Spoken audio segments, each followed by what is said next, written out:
আর যদি আমার কোনো কর্মীর বিরুদ্ধে কোনো মামলা দেওয়া হয়, এক মামলার পরিবর্তে 100 মামলা আমরা দায়ের করব ইনশাআল্লাহ। আর দেখে আসলে কোন মারফতে আমরা উপরে মামলা হয়ে যায়। আর দীর্ঘদিন আমি মহফিল থেকে দূরে আসলাম, আমি কোনো ডরাইয়া বাগানও আসলাম না। একটা আমার বিরুদ্ধে লেখছেন আমি ও ইন্ডিয়ার যাইয়ার গিয়া তে আমি আত্মগোপনে আছি, ইতালাগান মিশা মাত্রা দুনিয়াতে আসুনি জুড়ে বড় নাউজুবিল্লাহ।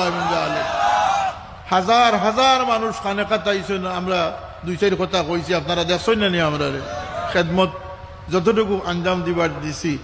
ইথে যত মিশা মাত্র কিয়ামতের দিন এই মিশা মাত্র জব আল্লাহর কাছে গিয়ে কিতা দিবা, কথা আছে না এটা।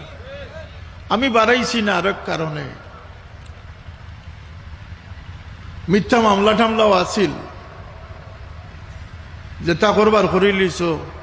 আর যদি আমার কোনো কর্মীর বিরুদ্ধে কোনো মামলা দেওয়া হয়, এক মামলার পরিবর্তে 100 মামলা আমরা দায়ের করব ইনশাআল্লাহ। আর দেখে আসলে কোন মারফতে আমরা উপরে মামলা করে। একটা মিনিট আমার শেষ কথা, আমার শেষ কথা, আমি বাড়তে কি বাড়াইছি না ও কারণে যে যদি আমার উপরে কেউ ফুলর চিঠা দেতে যে আগুন লাগবো, হয়তো কিছু মানুষ মারা যাইতে পারে। এই লাগি ফিতনা থেকে বাঁচাইবার লাগি, আপনারা বাঁচাইবার লাগি, আমি বাঁচবার লাগিয়া, আমার মসলক আমার সিলসিলারে বাঁচাইবার লাগি আমি গেছি না। ও বেঈমান হলরে কইন জান যে আমি কই গেছিলাম, আমি সব দিনের লাগি সব সময় বাড়িতে আসলাম। আল্লাহ সবরে হেফাজত করুকা। ফাল্লাহু খায়র।